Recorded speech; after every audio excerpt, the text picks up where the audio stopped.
how you doing? I'm all right. Good to see you. What have you been up to since we last met?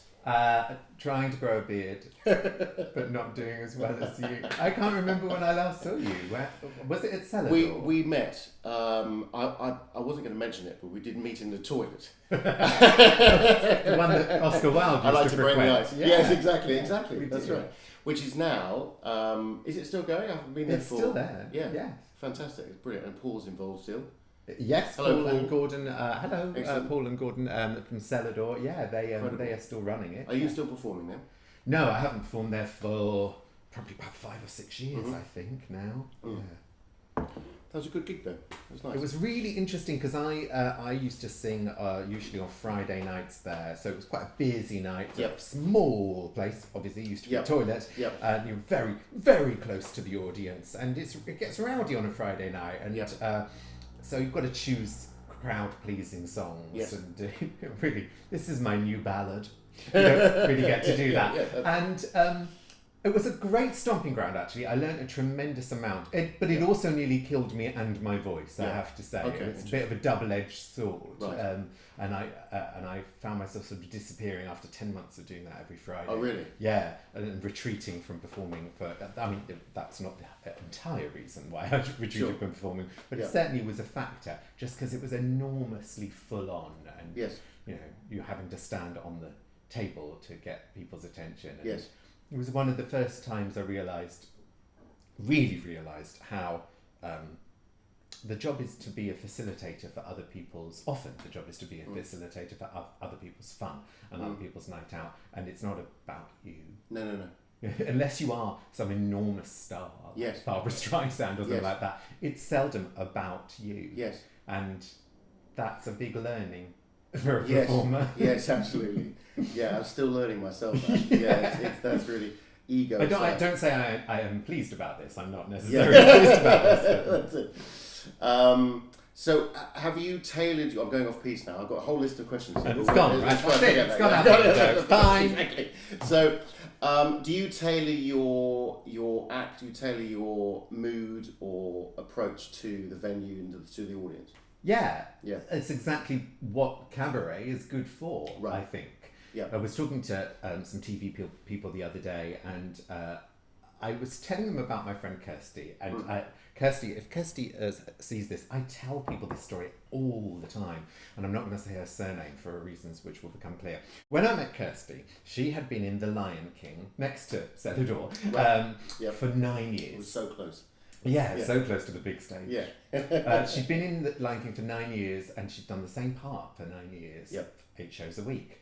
And she was a flatmate of a friend of mine, and I met her at her home, and she was always stoned whenever I went round there. And I was like, how does she go to work when she's always stoned? And then I found out how long she'd been doing the job for, and I thought, God, you'd have to be stoned, wouldn't you, to do the same thing every night for 9 years. And the thing about cabaret, which I love, is it does afford you to pick up the script and throw it in the air. So if something's happened in the news that morning, or something's happened to you that week, or something's happening in the room that very moment, you can turn to your pianist and go, let's do a different number, or talk about something else. Or there's a siren. Oh yeah. You see, when we were little kids and we went to like dance or drama club and we did a recital, if a siren had gone off, our teacher would say to us, and if something like that happens, just keep going. Yeah. Just ignore That's it. it. You know, if like the hat or the cane fall on the floor, just ignore it, keep going. Yeah. Completely the opposite with cabaret. Right. You deal with it. Right. You deal with the drop of the tray of glasses that's dropped, or the phone going off, or the heckle, or whatever it is. Right. And that's what I love about it. Fantastic. Yeah. So you're using the environment, using the stage, using props, or you're They're using gifts, it. you see. Most people think that they are their problems, and that people are scared of them, and they think it's like a game of dodgeball, and the job is to sort of carry on regardless. But it is to carry on regardless, but it's not to dodge them. It's to go straight at them and go. And if someone answers their phone, you go up to them and you take them and go, hello, because you know you're on stage right now. You know. Fantastic. I used to have I run a big band for 4 or 5 years. This is the advert, people. It's all about me, actually. What's it called, the big band? Jimmy Cannon Big Band. And the website? JimmyCannon.com. I'm not doing the big band. Years ago. So we used to do the Bull's Head in Barnes, and I had my phone rang. I left my phone on, which is on stage. On stage, which is 18 people in the band, 7 people in the audience. And I said hello. I thought it'd be funny, we stopped the number. Hello, who is this? And they said jazz. I said, sorry, yeah, it's jazz. And I said, well, absolutely, you're absolutely right. It is. We're playing jazz. And it just happened to be a daughter of a friend of mine. It's called Jazz. And she was looking for a dad, Jazz phone. We want our genre back. That's it. We're going to ask you to stop. Yeah, if you don't mind. Please. We are the Jazz Police. It's just not swinging. My friend was in this play once at the Broccoli Jack, and he was to be on stage. He was to die in this scene and then lie there for the rest of the play for half an hour. And he'd forgotten the prop that was his bag. So we borrowed my friend Gavin's bag. My friend Gavin was also in the play, and he was like, yeah, take my bag. So he goes on stage, he does a scene, he dies, he's lying on the floor, and Gavin's phone is in the bag. No, in the play. I'm just thinking my phone. And I put it on there. That's all right. That's hilarious. But I suppose this comes to one main question that So as you know, I've been working with people to help find their confidence in delivering their message. This is my tagline. Delivering their message. Delivering their message with more confidence. So there's people that are for speaking. Yeah. So you know me as a singer, but I've been working with people to find if a lot of people have to all the time have to give speeches in meetings, presentations, pitches, etc. So most people are worried about things that are not going to happen. Actually, for you, we were saying with cabaret, it's sort of the opposite in a way. Yeah. You want, as you said, these things are a gift. And I suppose if I'm just thinking off the top of my head, as now that there's no script, that actually, if you were to if someone who needed to give a speech at a conference or etc. They were worried about these things happening, like the mic falling off or, their trousers falling. Obviously, there's ridiculous things that would happen that wouldn't happen. But would you suggest a way of coping, a coping mechanism to get around these worries, these concerns, would be actually, what's the worst going to happen? What's the worst going to happen? If something really, really bad happens, obviously you have to stop it. But there are things that can attribute to the the variety and the diversity of the speech can make it really interesting and humorous as well. So I think that the most important thing is to acknowledge where you are and what's going on. Yes. The here and now of the situation. Yep. So let's say, for example, that you're at a presentation and somebody else has just spoken, or it's been a whole morning of speakers. You could spend the time up until when you're on outside, pacing up and down, getting nervous, practicing your speech. I would suggest that being in the room, understanding the vibe of what's going on, whether people before you have been witty, what those people have said, what the message seems to be, the overall message of the morning seems to be, how people's mood is in the audience, or whether it's just really bad wallpaper that they're all having to deal with that morning. Whatever it is, there's something has gone on. And put it into your presentation. Refer to something that somebody else has said. Yes. Refer to the fact that this is the ugliest boardroom that we've ever done a presentation in, or that the coffee's terrible. And there's something that everyone in the room can, because our job is to be an alchemist. I think my job is to. And if I can create an alchemy between me and everybody else in the room. Then we're on to something. And the first thing you have to do is to find a common ground. Yes. Yes. So sometimes on my phone, I've got this notes on my phone, and one of the list of notes is jokes and joke ideas. Right. And sometimes at events, whilst another act is on stage, I scroll through and I panic, desperately trying to find what would be the right thing to say next.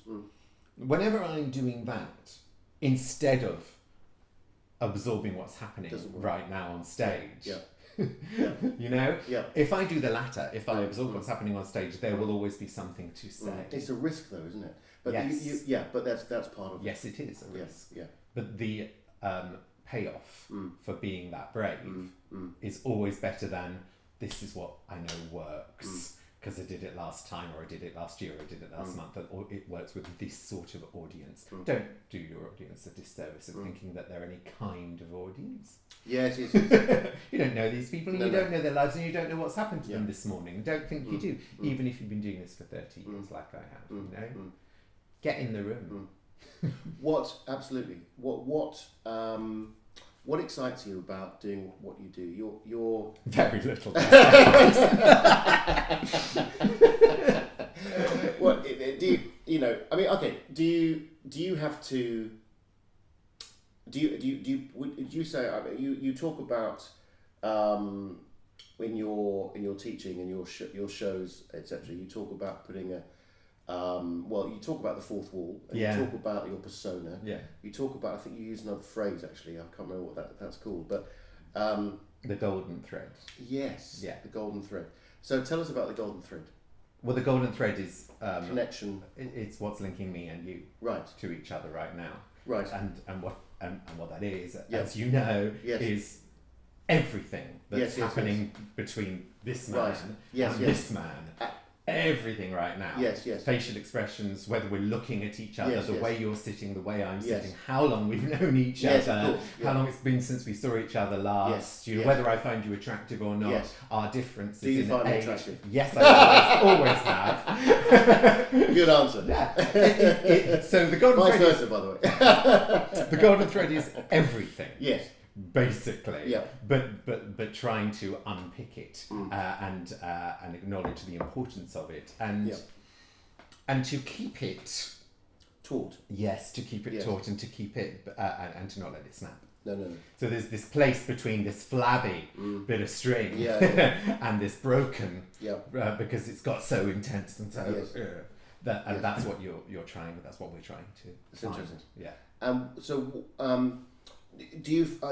do you deal with negativity? How do you deal with negativity on stage and off stage? I mean, how do you deal with negativity? So it could be, somebody drunk in the audience, someone heckling, and it's quite common. There's sort of there's videos now of people. I've noticed that comedians they put a lot of videos of being heckled and how they deal with it, and that seems to be their main kind of promo to their whole act. Yeah. You don't do that, do you? But you don't focus on that particular audience. No, but when I started running training courses and I asked, when I started running Beyond Compare, which is about comparing, but it's also weirdly and completely coincidentally, businessmen, vicars, board people who have to make speeches in front of boardrooms, are turning up. Yes. Not because they want to turn into a host or a compare, but because they want to know how to speak with more confidence or authority. Fascinating. So that's why it's called Beyond Compare. Yes.